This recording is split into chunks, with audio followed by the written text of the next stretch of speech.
کہ آدمی ایک دیوانوں کو مجذوب کہتے ہیں، دیوانوں کو مجذوب کہتے ہیں، اور دوسرا وہ ہوتا ہے کہ جو اللہ رب العالمین جل جلالہ کی محبت میں ڈوب جاتا ہے، محبت میں ڈوب جاتا ہے، پھر اس کے کوئی آگے پیچھے کا پتہ نہیں چلتا، بس اسی میں لہو ہو جاتا ہے۔ تو مجذوب سالک دو قسم کے ہوتے ہیں، یعنی جو اللہ رب العالمین کی محبت میں، اللہ تعالیٰ کے احکامات میں کہ وہ کوئی غوطہ لگا لیتا ہے۔ کبھی کبھی ایسا ہوتا ہے کہ آدمی گناہوں میں، غلطیوں میں، کوتاہیوں میں مشغول ہوتا ہے، لیکن اس کے اندر کچھ ایسی صفت ہوتی ہے کہ اس کی وہ اللہ تعالیٰ کو بڑی محبوب ہوتی ہے، گویا وہ صفت اس وقت اس کے اندر کمزور ہوتی ہے، جس طرح ایک درخت ہوتا ہے وہ کمزور ہوتا ہے، تو اس وقت ادھر ادھر کی بہت سی جاڑیاں بوٹیاں اس کو گھیر لیتی ہے، لیکن پھر بھی اس میں تھوڑا تھوڑا وہ سر نکالتا ہے۔ اس طرح اس کے اندر کوئی ہوتی ہے۔ عموماً مہربان آدمیوں کے ساتھ یہ معاملہ ہوتا ہے، جو آدمی مہربان ہوتا ہے ان کے ساتھ یہ معاملہ بہت ہوتا ہے، سنگ دلوں کے ساتھ نہیں ہوتا۔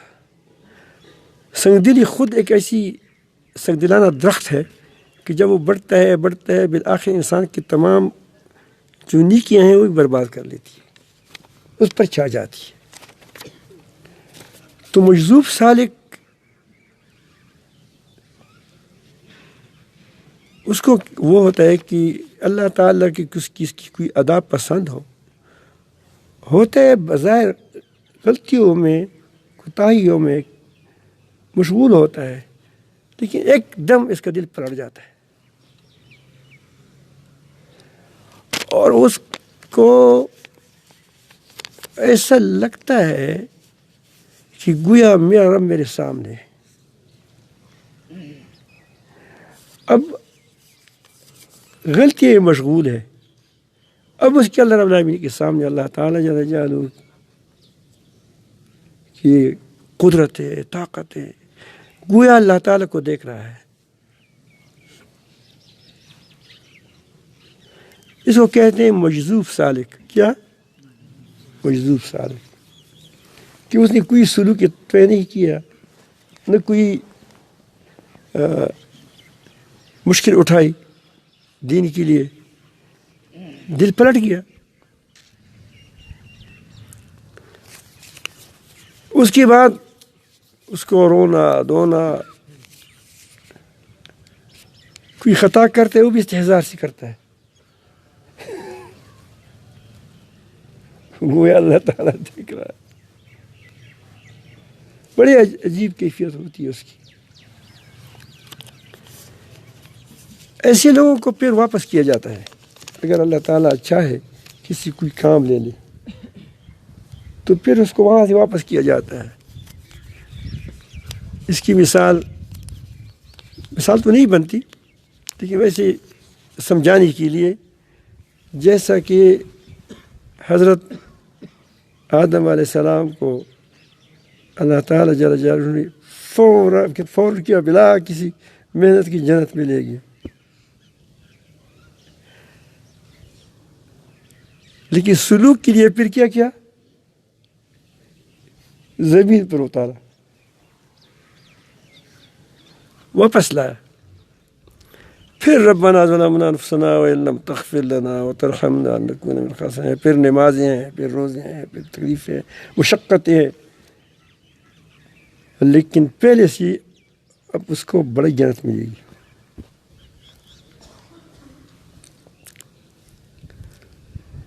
اس طرح یہ آدمی واپس آتا ہے۔ اب وہ کہتے ہیں یار میں تو پہلے میں نے اعمال کرتا تھا، نماز ٹھیک پڑھتا تھا، نہ کوئی خاص میرا کچھ وہ اعمال تھے، اس کے باوجود عجیب مزے تھے. اب میں پیچھے نیچے آ رہا ہوں. دراصل اب یہ نیچے آ رہا ہے اعمال کے ساتھ. پہلے بے عمل کے ساتھ کیا تھا؟ اوپر تھا. اس کو اس حضرات مجذوب سالک کہتے ہیں کہ پہلے جذب ہوا، پھر اس کے بعد کیا کیا؟ سلوک طے کیا. پھر دیکھیے یہ آدمی پر گمراہی کا بہت کم بہت ہے، کیونکہ انہیں بہت چیزیں اللہ تعالیٰ سے تعلق اس کا مضبوط ہوتا ہے، اگرچہ نیچے آ جاتا ہے تعلق مضبوط ہوتا ہے. تو یہ دوسرا ہے سالک مجذوب، وہ یہ کہ اعمال کرتے رہتے اس درجے پر پہنچ جائے. اس درجے پر یہ نیچے آ جاتا ہے، نیچے سے پھر کیا جاتا ہے؟ پھر اوپر جاتا ہے.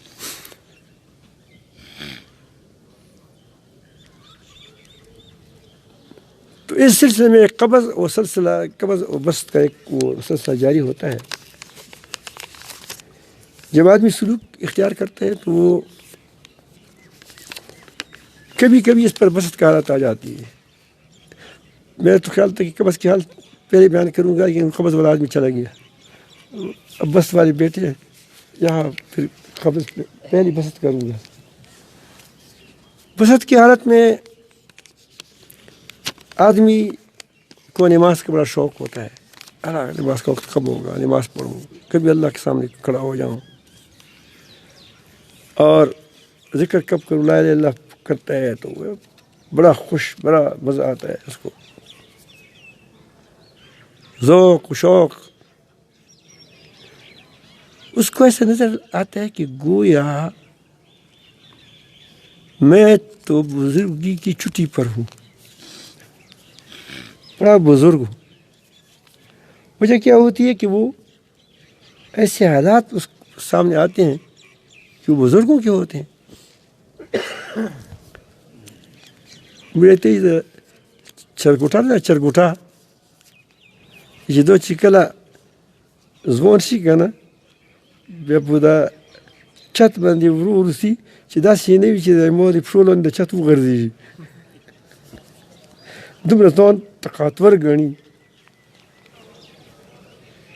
یہ چھوٹا سا وہ جو مرغہ ہوتا ہے، مرغہ جب جوان ہوتا ہے، ہمارے یہاں مسئلہ ہے، تو وہ چھت پر بہت آرام سے چلتا ہے کہ ایسا نہ ہو کہ میری وزن سے یہ چھت گر نہ جائے. تو اس آدمی کا بھی یہ حال ہوتا ہے. اس کے فوائد بھی ہے. فوائد تو یہ ہے کہ آدمی کو نماز سے ذوق ہوتا ہے، محبت ہوتی ہے، بڑے مزے ہوتے ہیں. اس کے ایک نقصان یہی ہوتا ہے کہ اس میں آدمی یہ سمجھ لیتا ہے کہ کبھی کبھی آدمی جو سمجھدار نہ ہو وہ ناز میں مبتلا ہو جاتا ہے کہ گویا اب میں کسی کو کہ برباد ہو جاؤ، برباد ہو جائے گا. میں کسی کو کہوں کہ آسمان وہ پٹ جائے تو آسمان پٹ جائے گا. یہ میرا اللہ تعالیٰ سے بڑی محبت ہے، بڑی دوستی ہے. ان معاملات میں وہ پھنس جاتا ہے. تو یہ ناز کی کیفیت اس کی حالت کو خراب کرتی ہے. اسی لیے کئی بزرگ ایسے تھے کہ وہ اس حالت کو زیادہ پسند نہیں کرتے تھے، اتنے کہ وہ کہتے تھے مشقت نہیں ہے، مجاہدہ نہیں ہے. آئے گا ضرور، قبض بھی آئے گا، بسط بھی آئے گا. قبض اس لیے آتے کہ تم کو امید دلائے کہ راستہ صاف ہے.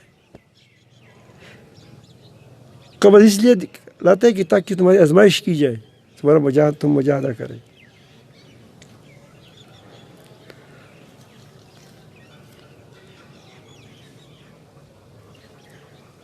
میں اپنے ایک واقعہ سناؤں، اچھا نہیں لگتا، برا لگتا ہے. کیونکہ وہ اپنے کمزوری ظاہر ہوا انسان تھوڑا سا جھجکتا ہے. میں جب نیا بیت ہو چکا تھا میں قطر میں تھا. قطر میں میں نے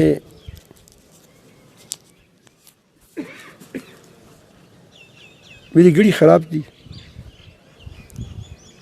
تو ایک گاڑی ساز تھا سفید ریش تھا ہماری حضرت کس طرح بڑے پرنور چہرہ تھا اس کا.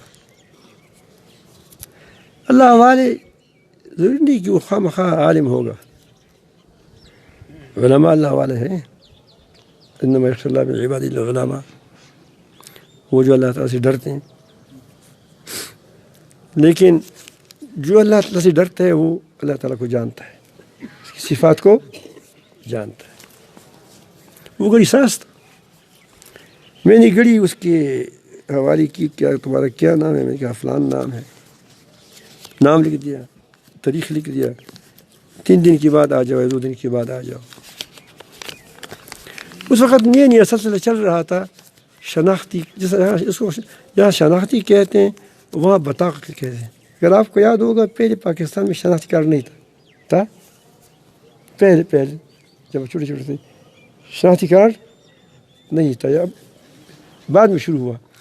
اس طرح بطاقہ بعد میں شروع ہوا تھا. میرے ساتھ تو بعض نے بنایا تھا بعض بنا رہے تھے. ایسا ہوتا ہے جو چیز شروع ہو جاتی ہے تو کوئی آگے کوئی پیچھے. تو میں نے بطاقہ میرے نہیں بنایا تھا. تو 2 دن 3 دن کے بعد میں جب چلا گیا وہاں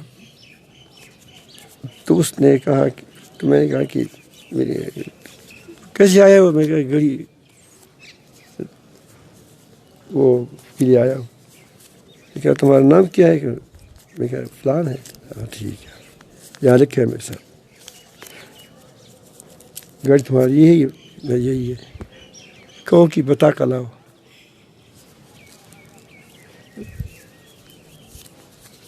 تو میں سوچ رہا تھا کہ اتنا ظلم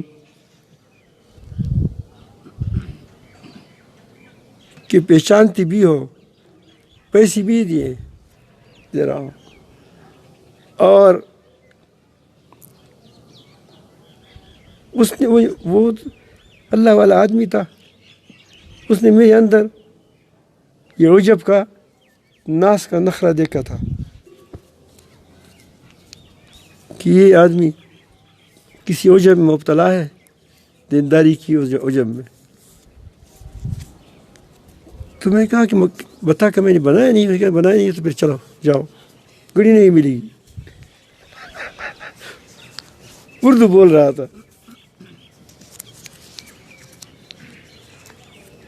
تو میں نے کہا کہ اس پر اگر آسمان نہیں گر گا تو پھر کس پر گرے گا.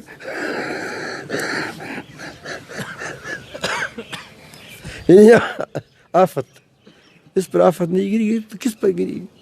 اتنی بڑی زیادتی.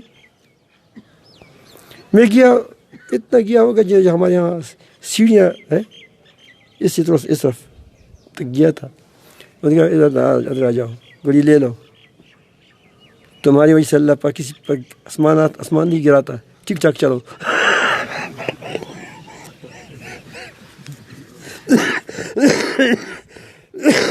اس نے میری اصلاح کی. میں بھی اس کا شکر گزار ہوں. اسی کے بعد میرے قدم کیا ٹھیک چلنے لگے. اللہ سارے اللہ کے بندے ہیں کسی کو ہوگا.